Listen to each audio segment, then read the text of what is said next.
Now, I don't want to bring you too far back down to earth with a bump, but we picked up a couple of injuries last night, so we'll discuss that now. Now, we'll start with probably the most, well, two of them are big, but James Tavernier, obviously went off injured last night with which looked like a knee injury. Wolf, obviously it's too early to say that the manager says there'll be scans, etc., but he'll definitely miss the next few games. How big a blow is that, Wolf, to our chances this year and to the team as a whole? It's a massive blow to the team as a whole. Obviously we'll miss Tav for as long as he's out. I mean, I think it looked like a real sore one, and the way they're talking, I don't think we'll see him again this season. I know they have to go and get the scan and stuff like that, but they do. The initial impression I get from the way the management team are talking, it does seem like quite a sore one, and obviously we'll miss him. And it's ironic that he's a man that's never ever injured, and as soon as his understudy does what his understudy did, then he gets injured. And there was the fake rumour put about by one of the Red Tops that he was carrying an injury, and then that happens to him. I mean, if you were a conspiracy theorist from the other end of the city, you'd be saying it was voodoo dolls and all that sort of stuff, and that was the reason for him getting injured. But it's just so ironic that he gets injured when the guy that would normally step in for him is unavailable for the foreseeable, which means we'll have to put in either Balogun again, or I was actually surprised Ryan Jack didn't win it right back last night, because I know he's played there previously. But I mean, this is a long-winded way of answering your question. Yeah, I think we'll definitely miss him. But he's more of a loss in Europe than he is domestically, because I think we're capable of hopefully finishing the league season successfully without him in the team. But Europe will be a bit of a struggle without the offensive side of his game. We'll get to solutions shortly, Wolf. You've just jumped the gun there a bit. Greg, how big a miss is he to the team, and think it's going to be a big impact for us going forward? Oh, definitely. I think just his presence as well and stuff, even before he's on the park, because he is the captain and stuff like that, he just has that feeling he drives other players on. So you can see his leadership capabilities have really come on this season. As well, so I know there's a bit of doubts about whether he had that side in him, but I think he does certainly drive other players on in games that has been tougher. You can see he's the one that's kind of talking and trying to get the players going. So I think on that sense, just having him actually on the park itself in key moments and stuff to keep you going, it'll be a massive impact. And also, as Wolf was saying there, the offensive side of the game, like it's like Balogun or Jack will come down, but it kind of takes away that the kind of crosses for the right hand side and how he's always in the box trying to get end of crosses for Barisic, so that could be quite kind of tricky, because I know they two kind of link up well with the crosses and stuff. But as Wolf was saying, I think domestically will go okay and stuff. I know Balogun was talking about that he's played right back in the Bundesliga and stuff a few times, and they seem pretty solid last night. So I think domestically will be okay, but Europe is stuff. But again, as Wolf was saying with Patterson and stuff, it just shows you how you need to just be concentrating on your job and what you're doing and not getting involved in any other kind of stuff. So it's really put Rangers in the kind of the creaks a wee bit. But no, hopefully it's not as bad as first year, but I think you could do it for a long time. Stevie, it's big blow, isn't it?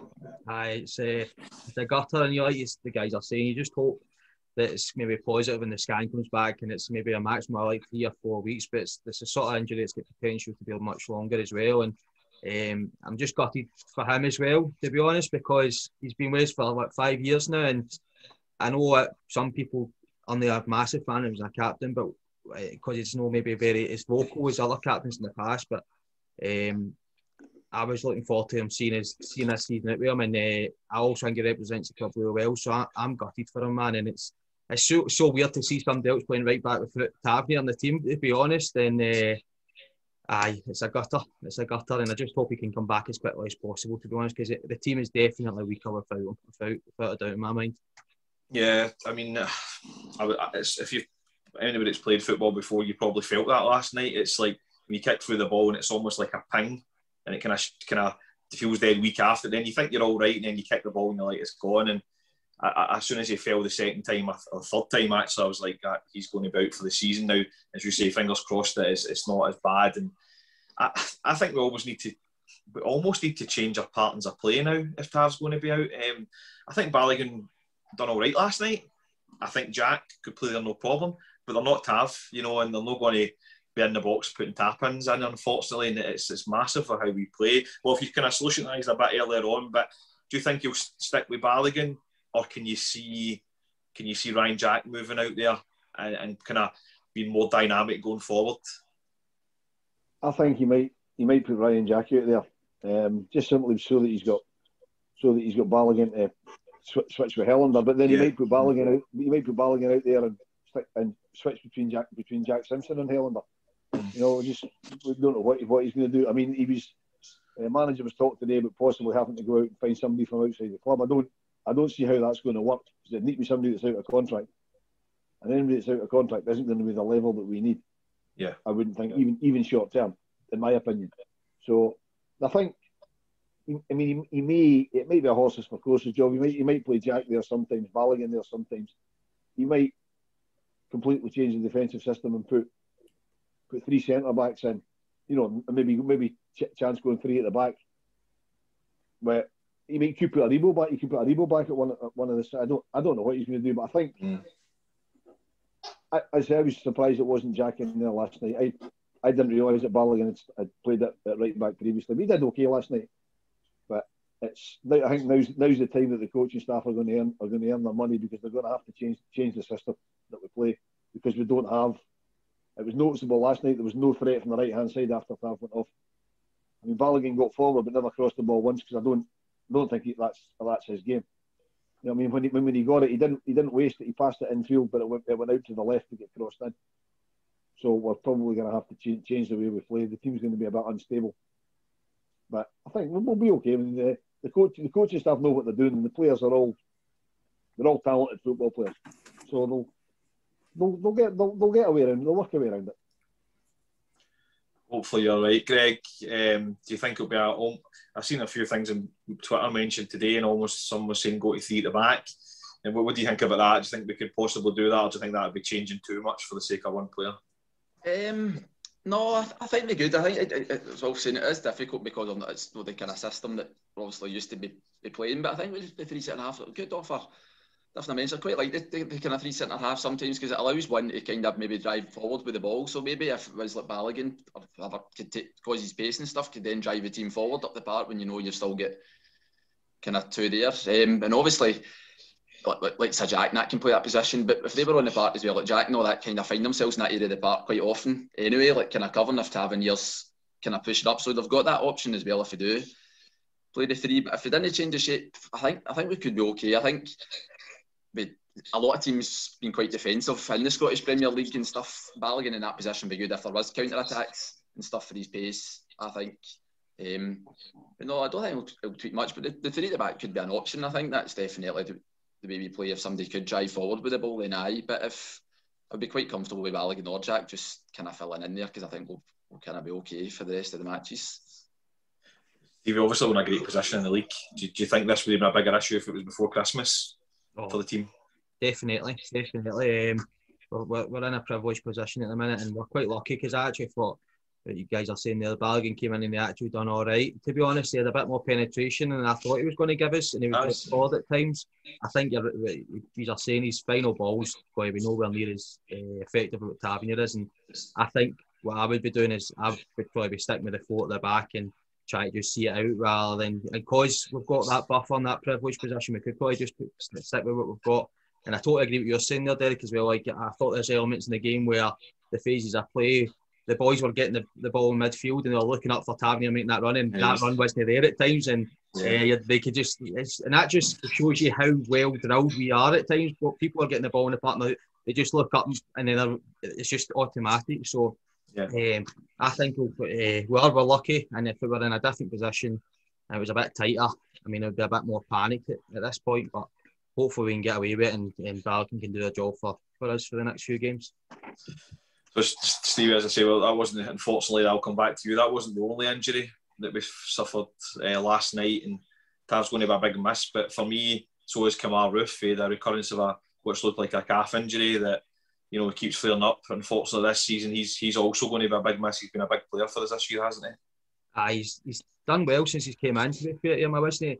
When he first came in, I wasn't sure how well he was going to start and get into the league and stuff like that, because he'd been out injured last year, but he's really came on and scored quite a few goals and stuff like that. and you could see he was gutted himself when he came off. You could see he kind of took a knock at him. So you just really hope they'll be able to get on top of this, because this has been a few times this calf injuries came up, and I think also it came up a few times in other teams he's played for. So he's came in, he's gave us a different kind sort of side of things going up front, and I'll be gutted if he's no out, but I think it's one of those positions where I feel we've got better cover than compared to the right back. So we've got Scott Wright. I thought he came in and he looked quite sharp when he came on for us at times. So, and there's also Kent can start, so I think we'll probably be all right there. But the biggest worry for that one for me is that if we can try and get this properly fixed and actually get him a good run of 6-7 months in the team without any injuries, that would be the more of a worry for that one for me, to be honest. Yeah, Wolf, what do you think of a big blow, or do you think we've got players to cover? No, I think we've definitely got players. We've definitely got players to cover. As Stevie says, Scott Wright's looked good when he's come in, and there is a few other players that can play out there. But I think that the management team were aware there's probably going to be issues with Roofe and his calf, because it is something that's dogged him his whole career. I mean, let's be honest. If he wasn't prone to tweaking it, he wouldn't be in Scotland. He wouldn't be playing football in Scotland, because he's a hell of a football player. But He always breaks down after half a dozen games because his calf always goes. If they could find a way to fix it, if they could find a specialist or whatever that could fix it for him and say, look, this is what you need to do, or a training system that would help him. You know what I mean? It would be a great benefit to him and to us, because it would increase his value, because he would get a run in the team, and he is a hell of a player. But I mean, the important thing is they try and get him fixed. We'll cope without him the rest of the season if we need to. There is players that can cover him. I mean, I don't think he was particularly great last night before he went off. Anyway, I'm not even convinced he was fit, because he seemed to be a bit laboured when he was running. Even prior to the injury, whether he was carrying it or just, I don't know. The pitch seemed a bit heavy. I'm not quite sure, but no, we've got players that can cover him. We've just got to hope that we can find that, as Stevie says, if we can find a way to fix his injuries he's always getting, then in the long term it'll be great for him and for us. Yeah, do you think, Greg, we can almost write the season off for Roofe to try and find out the crux of the problem here? I think we've tried to get him back, and it's maybe rushed him. I agree with Wilf wholeheartedly. I thought he looked leggy last night, to put it quite nicely. It looks as if he was running treacle at times. But do you think we almost give him this 6 to 8 weeks to try more investigative work so he can come back for pre-season firing?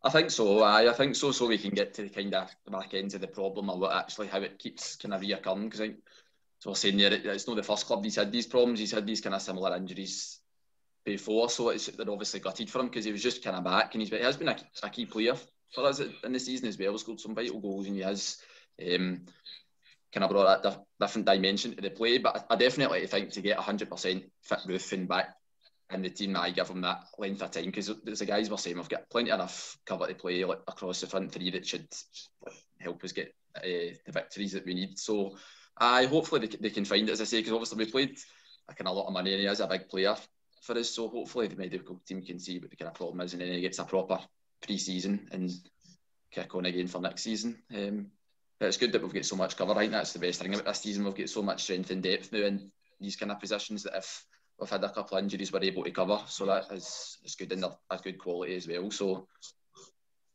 hope he's well and recovers soon. Aye. Yeah, I'm sure we'll hear more in a few coming days and weeks about how they actually are. So fingers crossed it's better than what it looked last night, and wish them both well, and hopefully they can have a speedy return and be on that pitch when we hopefully win the league.